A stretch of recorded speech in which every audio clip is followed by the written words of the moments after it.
Hey, peace and love, family. What's going on? How about the lake? Beautiful waters, as you can see. And I just out here just getting some fresh air, some fresh sun. And I'm gonna talk about a little subject today. This is pre-recorded, so I'm not going live right now. I'm gonna go live tomorrow. Tomorrow's Wednesday, so I'm gonna do another one live tomorrow. So I gotta announce it when I'm gonna go live, so I can help some people watching. So, but you know, right now I'm just by the lake, and I'm gonna read a little bit of my book, Serpents of Wisdom. And I got my little camera stand right here. But I was at the house. I was charging my camera up. Then next thing you know, it says full battery. I took it off. Then it's down to 1. So basically the thing lied to me. It's not fully charged yet. So, and plus, you know what the funny thing is too? This camera is HD. But I bought this camera like a couple of years ago. Let me see. About 4 years. I know I bought this when I had my own apartment. So, let me see how long that. It's been a while. Well, not too long. 2016. Had my own little apartment. So I bought this camera around 2016. And now, it's 2019. The phone I'm using right now is 4K. So it's crystal clear. You can see everything. You can even see my teeth. And I'm not trying to show my teeth. So, I gotta do some stain remover, I don't have the perfect white, bright, shiny teeth. I know that. So, but this camera's so good, shows everything. It shows the pores of my skin. That's that 4K for you. This camera is just, straight up HD, 2016. And my goodness, you can tell technology changed super fast. That my phone is a better camera than this. So that's crazy. That's crazy. So basically, I'm just out here by the water.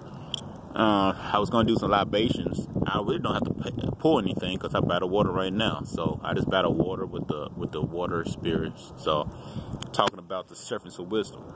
So water spirits. What we got here? We got the of course, Mama Water. Ashe. We got the Leviathan Ashe. We have Yamaya Ashe. Oya Ashe. We have let me see some more water spirits we got. Let's see. I didn't write them down. See, that's why I wanted to have my.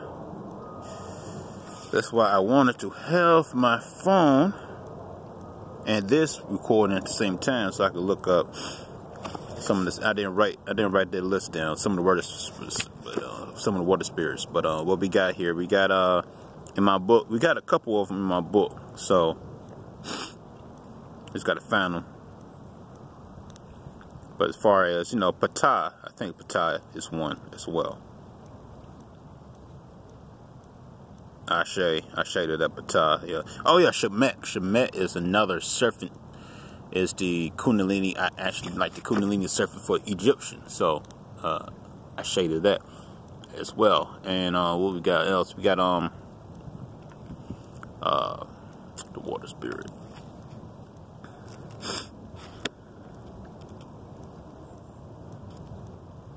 Of course we have the rainbow serpent from the rainbow serpent. We have Medusa. Medusa is another serpent. Ashe.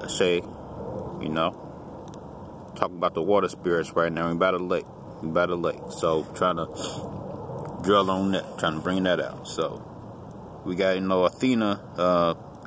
Not Athena. Yeah, so Ninth. This is Greece. The ninth or Athens. serpent goddess of Greece. So I say to that.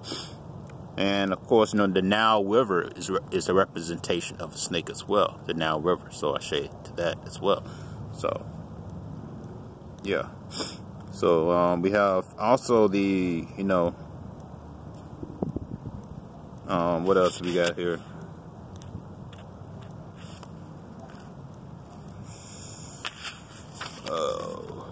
The moon goddess. Here we go. I love this book. He got everything for me.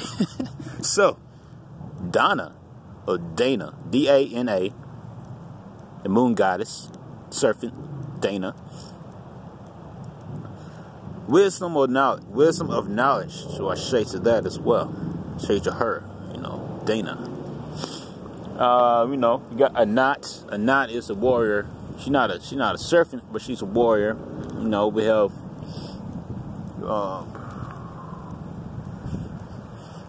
let me see. I see my no.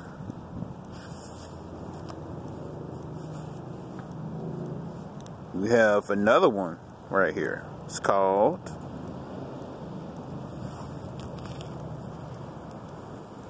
well, you know what? I doing this thing so randomly. I had names, like I said. My goal was to have, I didn't write it down. I had it on my phone.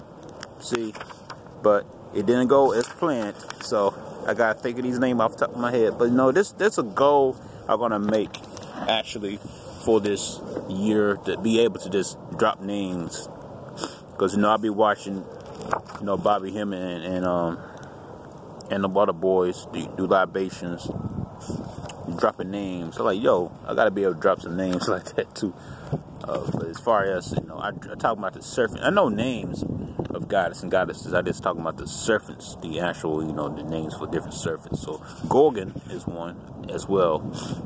Gorgon, I said Medusa. You know, the whole Earth serpent, the Uranus, and all that type of stuff. Those are different serpents as well. So you know, we talking about this right here. So basically, man, let's go ahead and get into it. It's already 7 minutes through this thing, so I'm gonna put,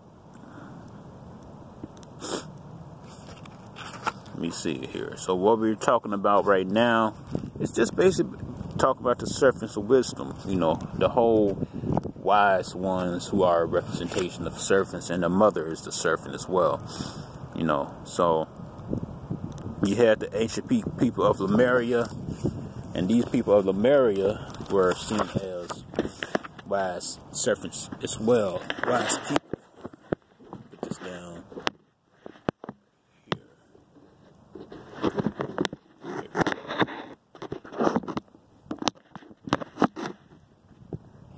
Alright, so yeah, so serpents of wisdom. So you got, you know, the Lumerians. Here's a little picture of some people. You know, it does a random drawing, some people, but you know, of natives. But you know, these were, you know, Negroids. You know, people of Lemuria, people of Mu. That moved. That, you know, Lemuria represented the mind. You know, Atlantis and Lemuria represented the mind. And then you had the people of the west and people of the north. The people of the west and people of the east. All right. And if you look at a map, if I could find a map in my book, you had, well, if I could find a map, you had basically Lemuria and Atlantis in like the middle of the Pacific Ocean, and then you had, you know, other two lands, the east and the west, on both sides. And you know, basically that represents the, you know, the people of the west represent one type of wisdom, people of the east represent another type of wisdom, but you got the balance in the middle. People of Lemuria, of Atlantis, representing represented the wisdom. Here we go, right here. Here's one, Atlantis.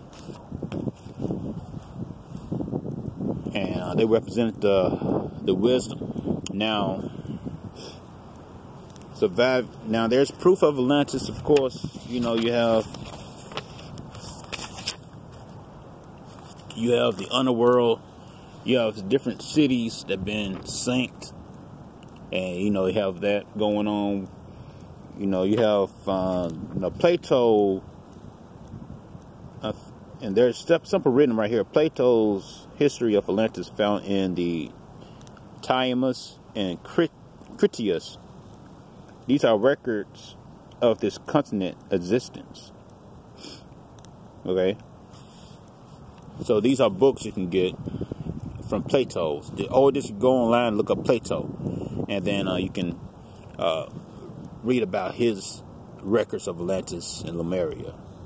You know, these people of great importance of our history.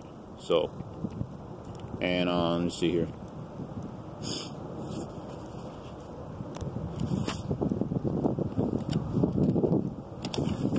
And of course, you know, there was representation of the twin. So Atlantis and Lemuria represented the twin serpents, the Kundalini, basically, the wise ones. So you had or it was known as the Garden of Eden.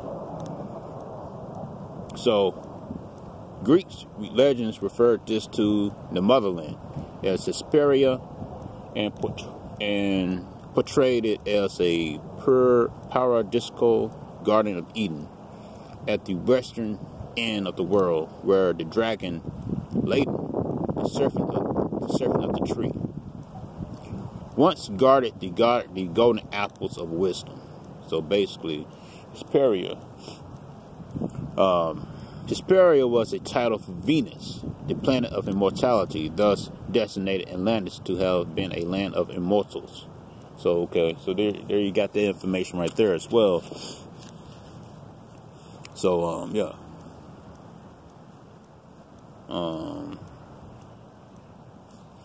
Let's see here. So Venus, of course, Venus is seen as a royal planet. You know, the morning star. Most people call that the morning star, which represents the fallen ones, which is, you know, Lucifer, whatnot, and or, you know, because that's where that's where the wise people were set. It's just another representation of that Venus. So Venus is also land of Athena and all them.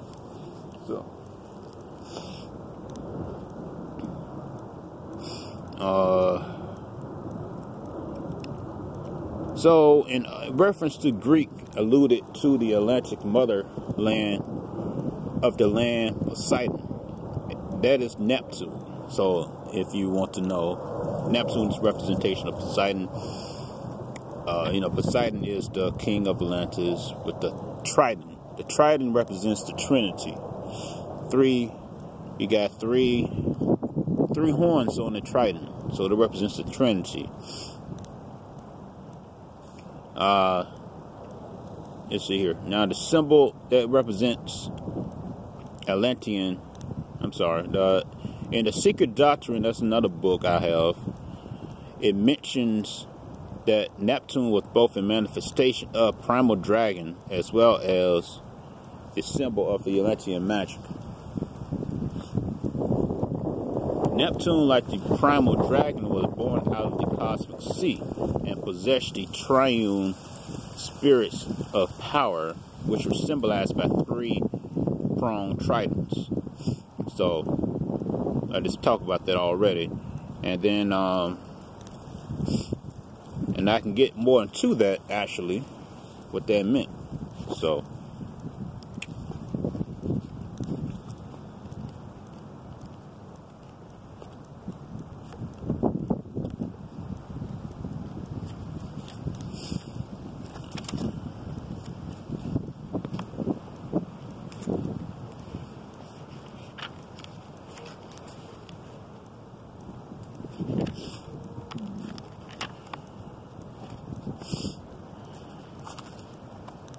if I can find it.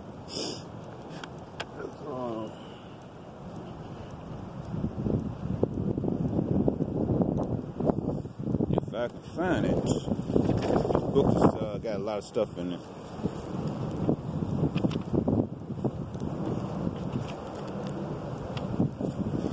Okay, so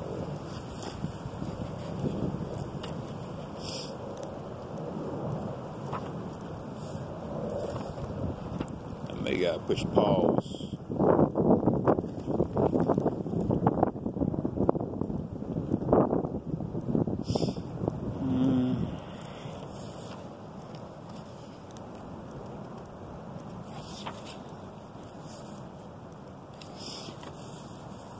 Yeah, shoot, I can't find it right now.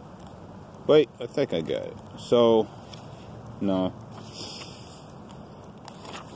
Yeah, I can't find it right now. I have to actually look it up. I'll look it up and talk about it later. But basically, the trident represents a trinity. It represents a three-part trinity power.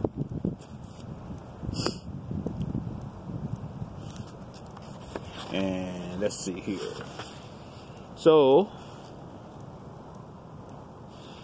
echoing the testimony of Greek mythology, the archives of the Native American also remember Atlantis as the ancient dragon land. So this dragon land, or the red land, represents red, you know, the fire god, the fire serpent. So, you know, so there you go again with the color red. I've been talking about red yesterday, and I got it on red now. No coincidence. I did it on purpose, because I was going to talk about this book right here. The land, the ones to red, you know, these travel records recorded the Algonians alternatively refer to Atlantis as Pan. You know, Pan is the god, is the goat. Now, from Pan, you got the whole, from Pan, you get, I didn't bring my other book of the devils, but, you know, Pan is a representation of the ones with the horn, which represents the black man who had the knowledge. Because, you know, the ones who hold their knowledge is seen as good and evil to those who is ignorant. So, you know, and red is a representation of, you know, killing, is the representation of death and rebirth, you know, of the mind, metaphysically. So, you want to be, you know, red is a occultic color. It's a metaphysical thing. So, we're not talking about Lilith and all that stuff. It's talking about the red, talking about death and rebirth, because it represents a idea of something that got cast away and then gonna get reborn into something greater. So the whole thing with Lilith being cast away because she did not bow down to man. Well, she you know, is representation of red for the woman, because she, you know, and Lucifer's representation of the man is a red, in red as well. You know, both did not want to succumb to the whole idea of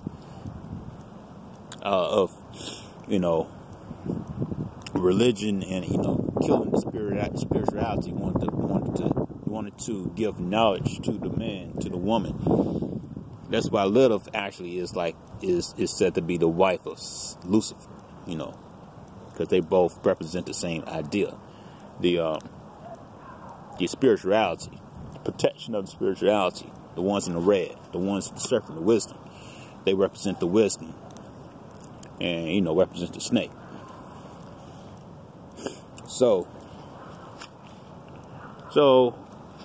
that's why this would say that's why this would be like the red ones, the Atlantis and Lemuria. And let me see here. Surviving proof of Atlantis. I just went over there already. You know, as far as the Syrians, this goes over. Also, this goes over different star races as well. The Syrians, Pleadians, Draconians, and all that, because that's talked about in the Bible as well. It's getting cold now. It's warm at first. I didn't bring my jacket, so I'm gonna cut this video short. It's about to be 20 minutes anyway. I think I just went over a little bit of what I want to talk about, just different serpents of wisdom, and talk about the little bit of red, what that means. Different serpent gods and goddesses. Well, basically the goddesses. Serpents represents the goddess. There's Marduk, and he kind of like, you know, you can use that as a male version of the serpent. But the serpent is a androgynous thing. It can be androgynous with male and female. Mainly look like female because the serpent represents in the water as well, and the water brings life. But you know, it brings also male power as well with it. So you got the calming of the water and you got the raging water. So spirits mixed in. It's cold. Yeah, the wind's kicking in. The wind is kicking in. So yeah. So basically that's it. Serpents of wisdom. A little bit of who they are, you know, what it is, what the red is, who the people are. I have to go into this a little bit more. I left my coat, so I'm gonna make a part 2. Cause I'm gonna get back in the house and do it. Cause it felt good outside at first. Now the wind kicking in, it got a little cold. So this is part 1. I'll make part 2 in a little bit. All right, peace and love. Caught you raw, coming at you. You been smoked with some wisdom and light.